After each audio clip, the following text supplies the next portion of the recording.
The 19-year-old German boy collapsed in the middle of the concert.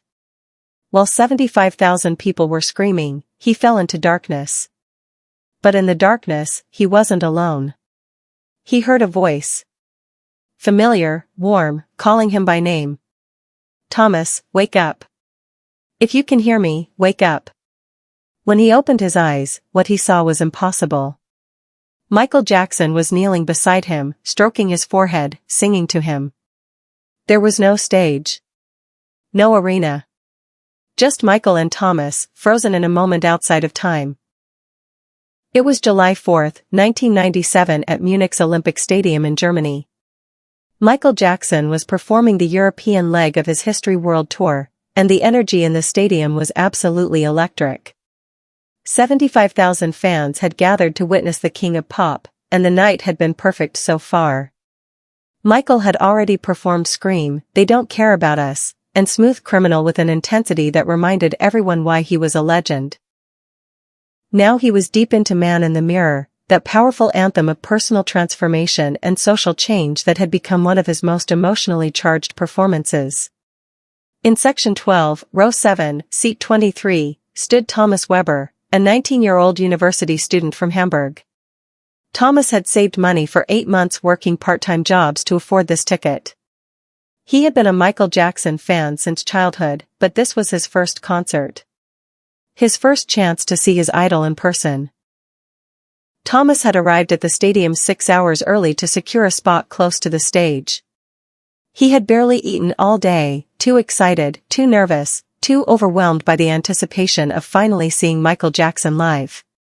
The heat in the stadium was oppressive.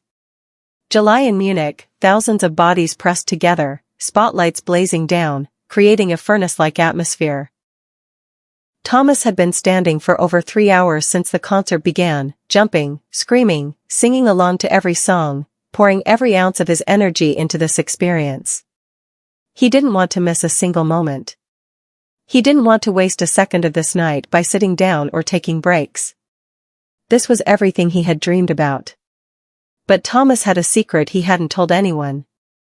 He had a heart condition, a congenital arrhythmia that his doctors had been monitoring since he was 12. It was usually manageable with medication and careful attention to his physical limits. But Thomas had made a decision 3 days earlier: he would stop taking his medication before the concert. He was terrified that the medication's side effects, mild dizziness and fatigue, would diminish his experience. He wanted to feel everything fully. He wanted to be completely present. He didn't realize that decision would nearly cost him his life. Michael was in the middle of the bridge of Man in the Mirror, his voice soaring through the stadium, when Thomas felt the first warning sign. A flutter in his chest. A momentary dizziness that he tried to ignore. He shook his head, blinked hard, told himself it was just excitement. Just adrenaline. Just the overwhelming emotion of seeing Michael Jackson perform the song that had gotten Thomas through his darkest teenage years. But then the second warning came. His vision began to blur at the edges. The stadium lights seemed to pulse and distort. His heart was no longer beating, it was hammering, irregular, desperate. Thomas tried to grab onto the shoulder of the person next to him, tried to say something, tried to signal that he needed help. But before he could form words, before he could get anyone's attention, his heart gave one massive, painful lurch, and Thomas Weber collapsed. He fell straight down, his knees buckling, his body crumpling among the crowd of standing fans. The people immediately around him were so focused on Michael, so lost in the music and the moment, that those first critical seconds passed without anyone noticing. Thomas lay on the ground, unconscious, his heart rhythm completely chaotic, while thousands of people continued singing around him. But Michael Jackson noticed. From the stage, over 75,000 people, through the blinding spotlights and the sea of waving hands, Michael Jackson saw a body fall in Section 12. He saw the unnatural way the boy dropped, not sitting down but collapsing. He saw people starting to react, pointing down, their expressions changing from joy to concern. Michael had seen fans faint before. It happened at nearly every concert. Usually, security would handle it. Usually, the show would continue. Usually, Michael would acknowledge it with a gesture, maybe pause for a moment, but the machine of a stadium concert would keep moving. But something was different this time. Michael felt it in his gut, a sudden cold certainty that this wasn't a normal fainting spell. This was serious. This was life or death. Michael Jackson did something in that moment that he had never done before in his entire career. Without stopping his singing, without breaking the melody of Man in the Mirror, Michael walked off the stage. Not to the side wings. Not to the backstage area. He walked down the stairs at the front of the stage, past the stunned security guards, and directly into the crowd. 75,000 people watched in absolute shock as Michael Jackson, still singing I'm Starting with the Man in the Mirror, walked through the audience towards Section 12. Security scrambled to follow him, creating a protective corridor, but Michael was moving with purpose, with urgency, following some internal compass toward exactly where Thomas had fallen. The crowd parted like water, people too stunned to react, creating a path for Michael to reach the boy who lay unconscious on the concrete floor. When Michael reached Thomas, he immediately dropped to his knees beside him, still holding his wireless microphone, still singing but now softer, more gentle, transforming the powerful anthem into something like a lullaby or a prayer. Michael placed his free hand on Thomas's forehead, feeling the cold, clammy skin, seeing the pale, lifeless color of the boy's face. Medical team to Section 12 immediately, Michael said into his microphone, his voice cutting through the stadium's sound system with absolute authority. We have a medical emergency. I need paramedics here now. The music from the band on stage gradually faded out as they realized something unprecedented was happening. The stadium fell into an eerie, worried silence. 75,000 people watching one moment.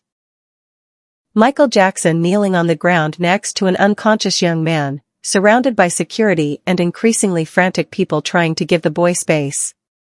Michael's backup singers had stopped singing. His dancers had frozen mid-choreography. The massive video screens, which had been showing Michael performing, now showed him in this impossible moment, the king of pop transformed into something else entirely. A human being. A caretaker. Someone who refused to let a young life slip away. What's his name? Michael asked the people around Thomas, his voice picked up by his microphone and broadcast through the entire stadium. Does anyone know his name? A young woman next to Thomas, his friend Claudia who had come to the concert with him, was crying hysterically. Thomas, she managed to say. His name is Thomas Weber. He has a heart condition. Oh God, Thomas, please wake up. Michael turned his full attention to the unconscious boy.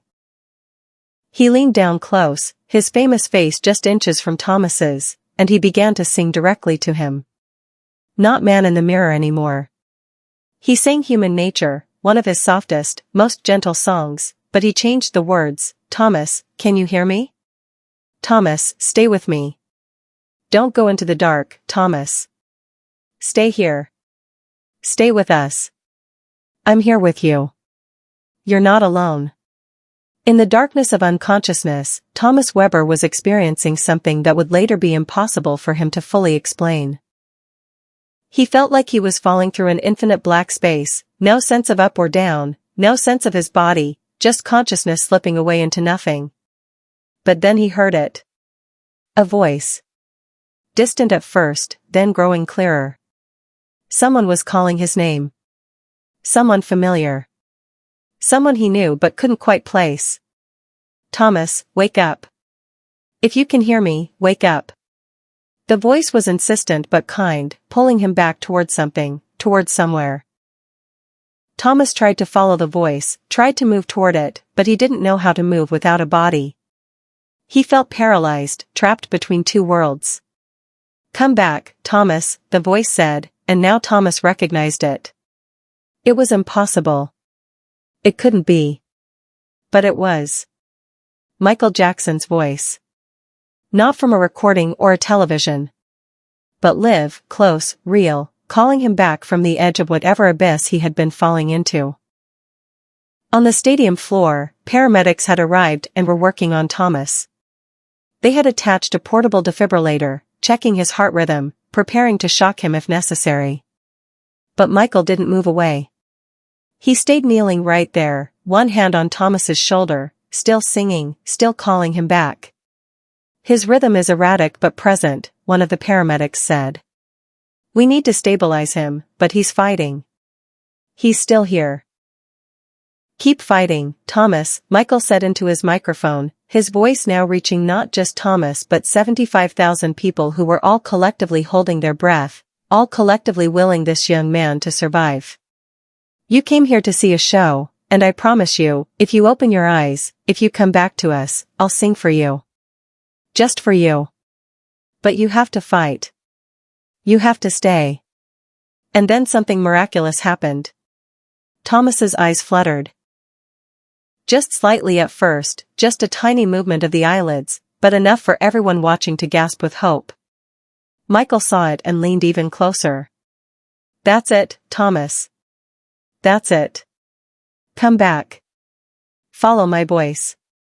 You can do it. Thomas's eyes opened fully. Confused. Disoriented. Seeing lights and faces and chaos. And then his eyes focused on the face just inches from his own, and his brain couldn't process what he was seeing. Michael Jackson. The Michael Jackson. Kneeling beside him on the ground. Singing to him. Touching his face with genuine concern and tenderness. There you are, Michael said, and his smile was so warm, so genuine, so full of relief that Thomas immediately started crying. Welcome back, Thomas. You scared us there for a minute. Thomas tried to speak but couldn't find words. His throat was dry. His heart was still racing but more regularly now.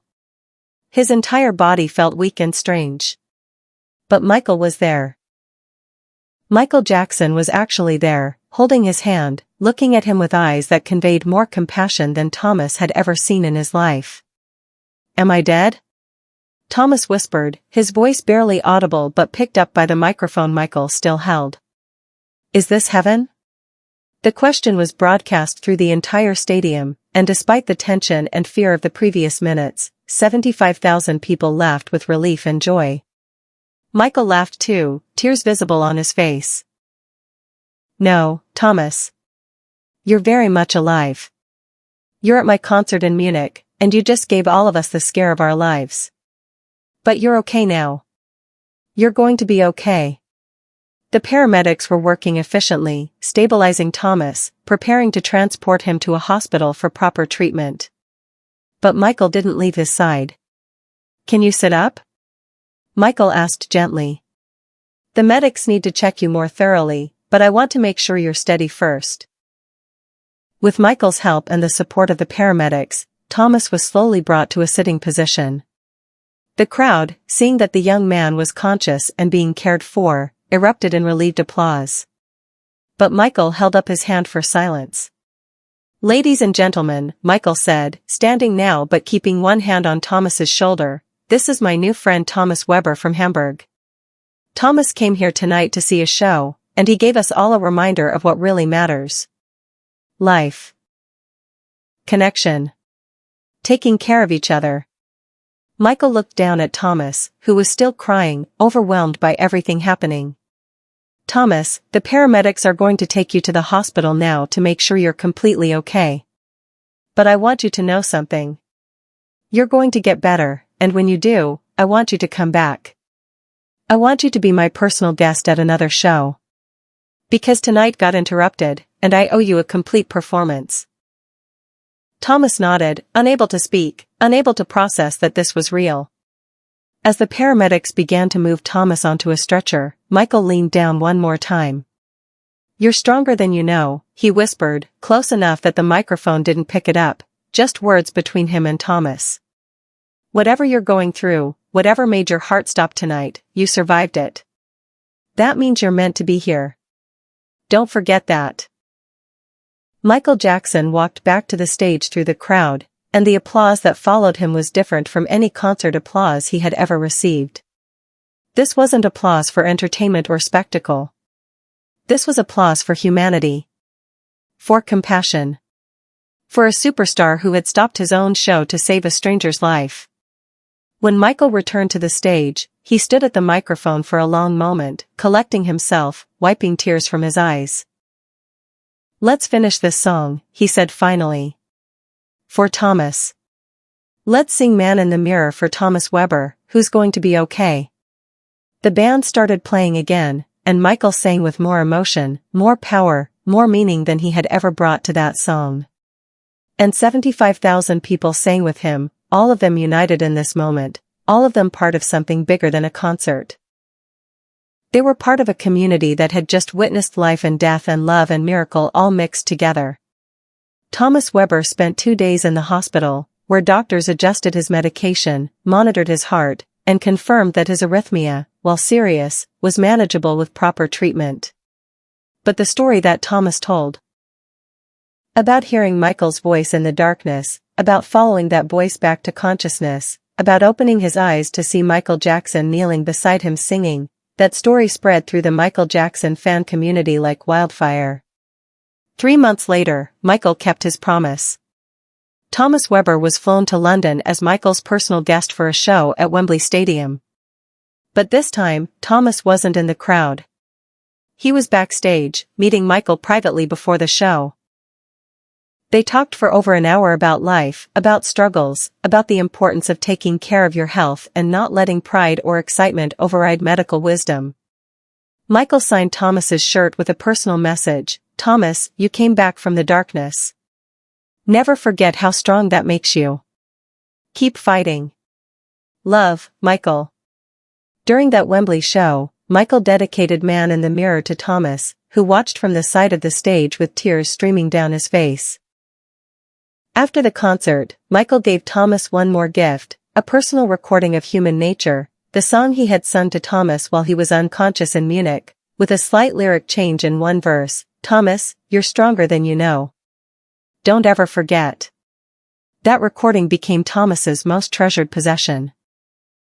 He played it whenever life felt overwhelming, whenever his health struggles felt too heavy, whenever he needed a reminder that he had survived something impossible and had been saved by the voice of the person he admired most.